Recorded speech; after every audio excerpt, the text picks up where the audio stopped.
1,00,000 మంది శివభక్తులతో కలిసి మహారుద్రాక్ష పూజలో పాల్గొనండి. వెంటనే కాల్ చేసి మీ పేరును నమోదు చేసుకోండి.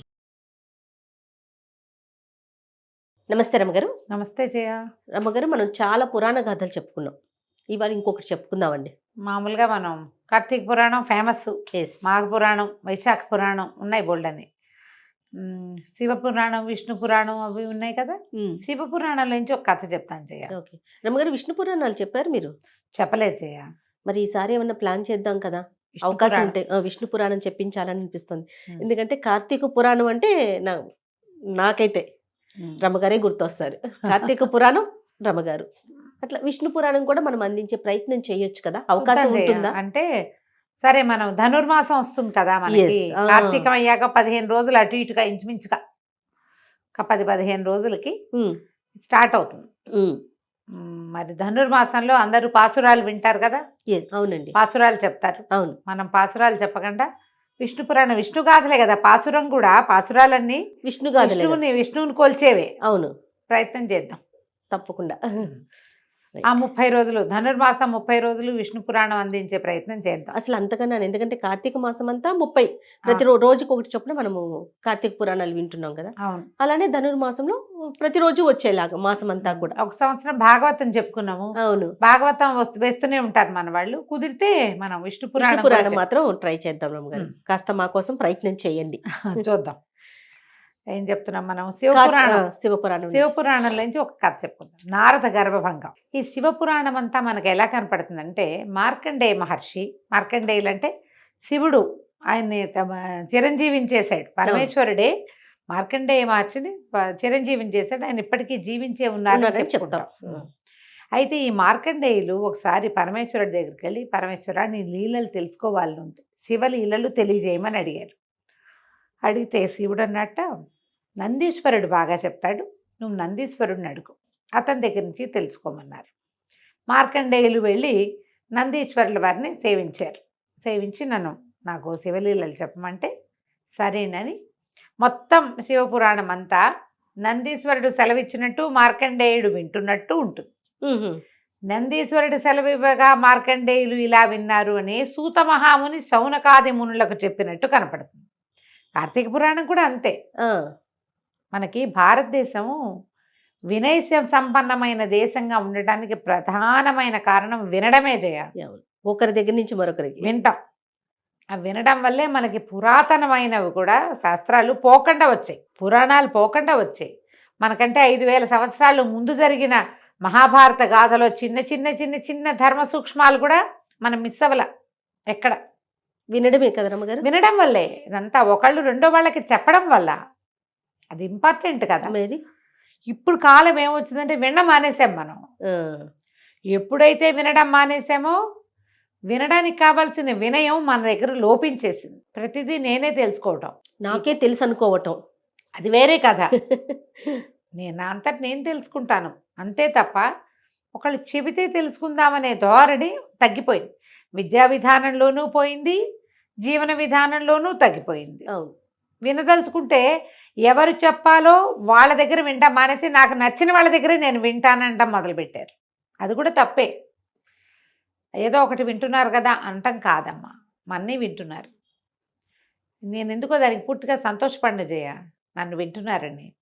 వీళ్ళకి ప్రతి వాళ్ళకి ఎవరు చెప్పాలమ్మా? వాళ్ళ ఇంట్లో ప్రధానమైంది వీళ్ళు ఎక్కడ పుట్టారు, ఎక్కడ చదువుకున్నారు, ఎక్కడ పెరిగారు, అది కదా వినాలి. చెప్పు, నువ్వు ఒక నది పక్కన నిలబడి గంగానది గలగలలు వింటాననచ్చా? అది గంగానది పవిత్రమైంది, అద్భుతమైంది, నేను ఒప్పుకుంటా. ఇది విన్నాక కాదు అక్కడికి వెళ్ళేది. అంతే. ఇది వినకుండా అక్కడికి వెళ్తామంటే ఎట్లా చెప్పు? అవునవును. ఈ ప్రవచనకర్తలు అందరూ ఇప్పుడు పెద్దవాళ్ళు ఉన్నాయి. నన్ను ప్రవచనకర్తను అనకుండా నేను కథకురాలుగా ఉండటమే నాకు ఇష్టం. కానీ ఎంతమంది ఉన్నారు, వాళ్ళందరికీ అంత గొప్పతనం ఎలా వచ్చింది? వినేవాళ్ళ వల్లే. వినేవాళ్ళందరూ కూడా అసలు ఇది వినడం మానేసి గుడి గంటలనే వింటున్నారు. ఏమిటో అంత బాగా లేదు అనిపిస్తుంది నాకు. మంచిదే, ఇది కాదని కాదు, కానీ ఇంకా మంచిగా ఉండేదేమో అనిపిస్తుంది. ఏమో. అయితే ఈ సూత మహాముని శౌనకాది మునులకి చెప్పారు. ఈ కథలో ఏం చెప్పబడింది? ఒక కథ, నారద గర్భభంగం. ఒకానొకప్పుడట నారద మహర్షి పరమేశ్వరుడి కోసం తపస్సు చేశాడట. ఉహు. ఆయన ఎందుకు చేస్తాడు? ఆయన విష్ణు భక్తుడు కదా అని ప్రశ్న వస్తుంది. విష్ణు భక్తుడైనా అసలు ఆయన శివభక్తుడుగా శ్వాసే ఉండవలసింది. నారాయణ కదా రమ్మగారు. శ్వాస, అవును. ఇదంతా చూడండి, పరమేశ్వరుడి ఉచ్ఛ్వాస నిశ్వాసాలే నిశ్వాసాలన్నీ కూడా నారాయణ నారాయణ మంత్రం. మంత్రం. కాబట్టి పరమేశ్వర అనుగ్రహం కోసం, పరమేశ్వరుని కూడా తెలుసుకోవటం కోసం నారద మహర్షి చాలా తపస్సు చేశారు. ఆ. ఎంత తపస్సో చేస్తే ఈయనటి ఇంత తపస్సు చేసేస్తున్నాడు, ఇంతంత తపస్సు చేస్తే ఇంద్ర పదవి పోతుందని ఇంద్రుడు అప్సరాగణాన్ని బోల్డంత మందిని పంపించాడు. ఆయన తపస్సు భంగం చేయడానికి శత విధాల ప్రయత్నం చేశారు. ఇలా జరిగిందా అంటే పురాణంలో ఉంది, చెప్పుకుంటున్నాం అంతే మనం. అయితే ఈ అప్సరోగణం అంతా వచ్చింది. నాట్యాలు చేశారు, వయ్యారాలు చిలికిచ్చారు, ఒబ్బో ఏమిటో చాలా చేశారు. ఏం చేసినా నారద మహర్షి చెలించలేదు. ఇంద్రుడు పరిగెత్తుకుంటూ వెళ్ళి పరమేశ్వరుడి దగ్గరికి వెళ్ళాడు. అయ్యా, నారద మహర్షి చెల్లించలేదు, ఆయన తీవ్రమైన తపస్సు చేస్తున్నాడు, నా పదవికి భంగం వస్తుందని నాకు భయంగా ఉంది, ఏం చేయమంటావంటే ఆయన పరమేశ్వరుడు అన్నాడు, అయ్యా నువ్వు భయంగపెట్టద్దు, అతను ఇంద్ర పదవి కోసం చేయటల్లా నా అనుగ్రహం కోసమే చేస్తున్నాడు, నన్ను తెలుసుకోవడం కోసం. నన్ను తెలుసుకున్నాక తపస్సు విరమిస్తాడు, అతని కోరికలు ఏం లేవు, నేను కనపడమే కోరిక, నువ్వు కంగారు పడదంటే ఇంద్రుడు విరమించుకున్నాడు. ఈ తపస్సు చేస్తున్న నారదుడికి వీళ్ళంతా వచ్చారు, వయ్యారాలు ఒలికిచ్చారు, నేను వీళ్ళకి లొంగలేదు అని తెలుసు. ఈ లోపల పరమేశ్వరుడు ప్రత్యక్షమే అయ్యాడు. అయ్యి ఆయన అనుగ్రహించాడు, జ్ఞానివిగా ఉండమని అనుగ్రహించాడు. జ్ఞానయ్యాడు, పరమేశ్వరుని ప్రత్యక్షం చేసుకున్నాడు. కానీ నారద మహామునికి ఏమనిపించింది? మాయ ఇది, ఏది? శివమాయ. శివుడి కోసం తపస్సు చేస్తుంటే వీళ్ళంతా వచ్చారు అంటే శివమాయ, దానికి నేను లొంగలేదు అంటే నేను మాయని జయించాను. పరమేశ్వరుడితోటి చెప్పాడు, నేను మాయని జయించాను ప్రభు అన్నాడు. పరమేశ్వరుడు అన్నాడు, ఒక మాయని జయించావు నువ్వు, అసలు ఆ మాయ యొక్క ఆ స్వరూపం ఏమిటో నాకు బాగా తెలియదు. జయించాననుకుంటే మంచిదే, మాయని జయించడం మంచిదే, అయితే నువ్వు జయించిందే మాయని అనుకోవటం మరి ఆలోచించాలి అని చెప్పి. ఇప్పుడు ఏమిటి అర్థం దాంట్లో? నువ్వు అనుకుంటున్నది చాలా చిన్నది, అది కాదు, ఇంకేదో ఉన్నది, ఇంకా ఉంది, మాయా స్ఫూర్తి స్వరూపం నాకే తెలీదు అని పరమేశ్వరుడు సెలవిస్తే ఏమిటి అర్థం? నారదుడికి తెలుస్తుందనే, కాదని కదా. సర్కాజం ఉంది అందులో, సర్కాస్టిక్గా చెప్పాడు ఆయన. ఈ నారదుడికి అట్లా అర్థం కాల. నాకు తెలీదు, నీకు తెలిసింది అని చెప్పి భలేవాడివి అన్నట్టుగా ఆయనకు అర్థమైంది. ఎందుకంటే ఎక్కింది అప్పటికే తలకెక్కింది అది. నేను మాయని జయించాను జయించాను జయించాను జయించానని మా పాట ప్రతి వాళ్ళకి చెప్పేవాడు. బ్రహ్మదేవుడిని కలుసుకున్నాడు, తండ్రి నేను మాయని జయించానని చెప్పాడు. విషయం అంతా విని, నువ్వు శివమాయని జయించావు, విష్ణుమాయ ఒకటి ఉందిరే నాయన అన్నాడు. అనేసరికి అక్కడికి వెళ్ళినప్పుడు తండ్రి నేను విష్ణుని జయించాను, మాయని జయించాను అని చెప్పేసరికి విష్ణుమూర్తి అన్నాడు, శివమాయ అయినా విష్ణుమాయ అయినా బ్రహ్మదేవుడి మాయ అయినా త్రిమూర్తుల కంటే పరమమైనది ఇంకా గొప్పదైన మహామాయ ఒకటి ఉన్నది. మేము అందులో అంతర్గత శక్తులు, ఒక మహామాయ ఉంది, ఆ మాయని జయించడం అంటే అది సులువు కాదు అని చెప్పారు. ఈయన కానీ కొంత భాగాన్ని జయించాను కాబట్టి నేను జయించానన్న ఉన్మత్తతోటే ఉండేవాడు. మాయని జయించిన తర్వాత ఏమవుతుంది? మళ్ళీ మాయలో పడకూడదు కదా. మాయ అంటే అజ్ఞానమే, అంతకంటే అంతేగా.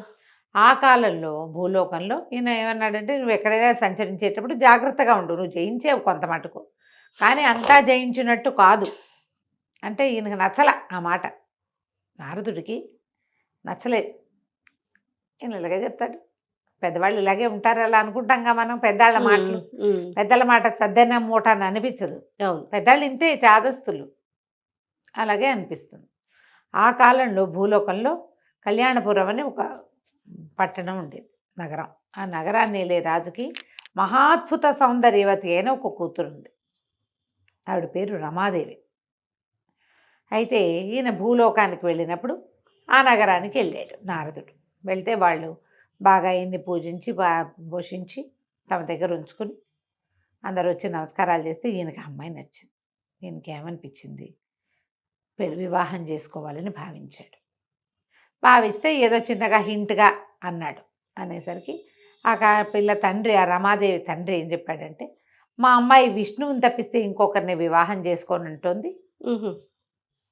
విష్ణువునే వివాహం చేసుకుంటుంది అనేసరికి ఈయన బాగా ఆలోచించుకుని విష్ణువు దగ్గరికి వెళ్ళాడు. నారాయణ, నాకు ఇప్పటిదాకా వివాహం సంకల్పం కలగలేదు. ఈ భూలోకంలో కళ్యాణపురం అనే నగరం ఉంది. ఆ పాలకుడికి అద్భుతమైన సౌందర్యవతి అయిన కూతురుంది. ఆ పిల్ల పేరు రమాదేవి. ఆవిడని వివాహం చేసుకోవాలని నాకు అనిపించింది. నీలాంటి స్వరూపాన్ని ఇవ్వు, నాకు హరిలాంటి రూపాన్ని ఇవ్వు, హరి రూపము కావలెను అని అడిగాడు. అడిగితే ఆయన తథాస్తు అలాగే ఇచ్చేసాడు. వెళ్ళి చేసుకో వివాహం అని సరేననుకున్నాడు. వీళ్ళు ఏం చేశారు, అష్టదిక్పాలకుల్ని బ్రహ్మాది దేవతల్ని అందరినీ స్వయంవరానికి పిలిచారు భూలోకంలో. ఈయనకి నవ్వొచ్చింది నారదుడికి. విష్ణువు హరిరూపం, అమ్మాయి విష్ణువుని వరిస్తాడు, ఎందుకు పిలవడం వీళ్ళందరినీ? విష్ణు స్వరూపంలో ఉన్నవాడిని పిలిస్తే సరిపోతుంది కదా, నేనే కదా అనుకున్నాడు. ఆయన అద్దంలో చూసుకుంటే ఆయనకి విష్ణు స్వరూపం తందిగా కనపడింది. పైగా చెప్పాడు కదా హరిరూపం, హరిస్వరూపం. సరే పెద్దగా ఏర్పాట్లు చేశారు. మన స్వయంవరం ఏర్పాట్లలో మొత్తం అందరూ కూర్చున్నారు. నారదుడు వెళ్ళి కూర్చున్నాడు. ఆయన చక్కగా విష్ణువులాగా పీతాంబరాలు కట్టుకుని మరి మకర కుండలాలు అవి ధరించి, విష్ణుమూర్తి హరి ఎలాంటి వాటిని ధరిస్తాడు, చక్కగా మెడలో చక్కటి పద్మమాలాలంకృతుడుగా ఉండి పచ్చని బట్టతోటి కిరీట ధారణ అది చేసి తను కూడా వెళ్ళి లైన్లో కూర్చున్నాడు. ఈయన మొహం చూసిన వాళ్ళంతా నవ్వుతున్నారు. అర్థం కాదు, ఆయన ఉన్మత్తంగా ఉన్నాడు. అమ్మాయి వచ్చి తన మెడలో దండేస్తుంది, విష్ణు రూపధారిని పెళ్లి చేసుకోక ఏం చేస్తుంది? రమాదేవి వచ్చింది, అందరినీ చూసుకుంటూ వెళ్తుంది. అందరూ ఎవరు తమను పెళ్లి చేసుకుంటుందని వాళ్ళు ఎవరో ఎక్స్పెక్ట్ చేయట్లే, వాళ్ళకి తెలుసు. మర్యాదకు జరుగుతోంది అంతే. అమ్మాయి చూస్తున్నారు. ఈ అమ్మాయి నారదుడి దగ్గరికి వచ్చింది. వచ్చేసరికి నారదుడు అనుకున్నాడు వేస్తుంది దండ అనుకుంటే, ఆవిడ ముసిముసి నవ్వులు నవ్వింది. వెనకాలన చిరగతలు కిసుకుమని నవ్వారు. అర్థం కాలేదు ఏమిటి. ముందుకెళ్ళేసరికల్లా చక్కగా శంఖచక్రాలు ధరించి గదాపద్మ విభూషితుడిగా ఉన్నటువంటి నారాయణమూర్తి మెడలో దండేసింది. ఓహో. ప్రసభికులంతా ఓహో అన్నారు. మరి శ్రీమన్నారాయణని వరించిందంటే సాక్షాత్ లక్ష్మి, అంతే, పేరు కూడా రమాదేవి. అందరూ సంతోషించారు. నారదుడికి పిచ్చి కోపం వచ్చేసింది. పెళ్లి వేడుకలు మొదలైపోయినాయి, వివాహం అయిపోయింది. ఆయన ఆవిడని తీసుకుని వెళ్ళిపోయేసరికి వాళ్ళ వెనకాలే వెళ్ళాడు. వెళ్ళేసరికి విష్ణువుని తోలునాడేశాడు.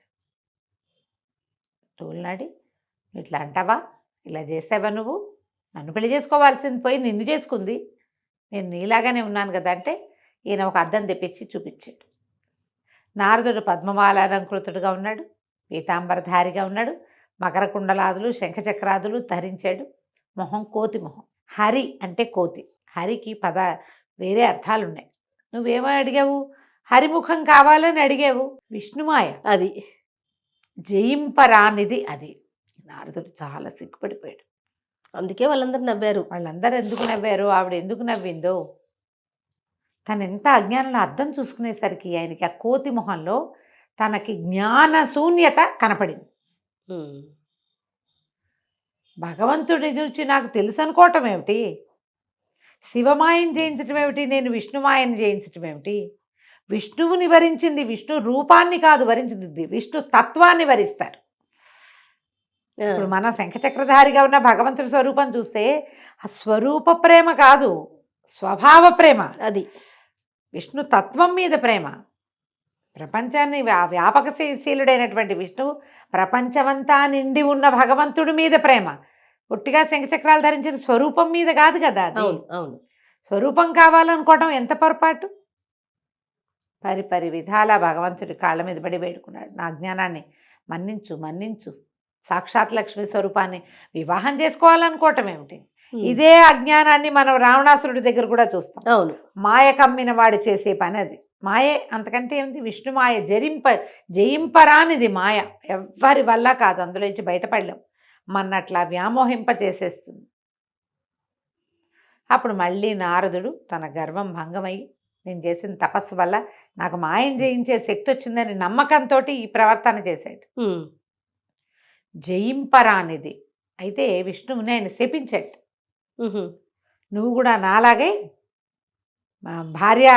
భార్యకు దూరమయ్యి, ఇప్పుడు అమ్మాయి పెళ్లి చేసుకుందాం అనుకున్నా, అది దూరం అయిపోయాను కదా, నేను భార్యకు దూరం అయ్యి కోతుల సహాయంతో పెళ్ళాన్ని దక్కించుకుంటావు, నాకు కోతి మొహాన్ని చేసావు కాబట్టి. ఓహో, అందుకనే రామ అందుకనే అవతారమా? అయితే ఇప్పుడు విష్ణువు ఏం చెప్పాడంటే, ఆయన నవ్వుతూ, చూసావా నువ్వు మాయలో ఎలా పడ్డావు, ఉమ్, పర్వాలా, నేను ఎట్లాగూ దశావతారాలు ఎత్తితే రామావతారంలో ఇదే జరుగుతుంది. వానర సహాయమే కదా. నువ్వు నన్ను శపించినా కూడా నేను నీకు వరం ఇస్తాను. నువ్వు కోపే ధూర్తుడివైనా కలహభోజనుడు అని పేరుతోటి త్రిలోక సంచారము చేసి లోకక్షేమం కోసం నువ్వు ప్రవర్తించేటట్టుగా నీకు వరం ఇస్తున్నాను నేను. ఉహు, మాయని జయించడం కష్టం, భగవంతుడు కూడా మాయలో పడతాడు అంతే. అప్పుడప్పుడు. భగవన్మాయా అయినా కూడా మానవులేమిటి, మానవుల ఇది భగవన్మాయా తిరోహితంగా ఉంటుంది, మనకేముంటుంది, మన ప్రకాశం, మన తెలివితేటలు ఏం లేవు, ఆ, మనమంతా ఆ మాయలో పడే తిరుగుతూ ఉంటాం, అంతా నాది నాది నేను నేను నేను అనుకుంటాం. ఎప్పుడు ఆయన లేచక్క వెళ్ళిపోతాడు మనలో ఇంచి, ఏమవుతాం మనం, శూన్యం. ఎవరికి పనికి రాకుండా బట్టలో కలిసిపోతాం. అంతే కదా. ఆయన ఉంటేనే కదా. అవును. అది తెలుసుకున్నాడు నారదుడు. ఆయన ఒక శాపం వల్లే ఈ రామాయణ గాథ నడిచిందని శివపురాణంలో ఇలాంటి ఒక కథాంశంతో చెప్పబడింది.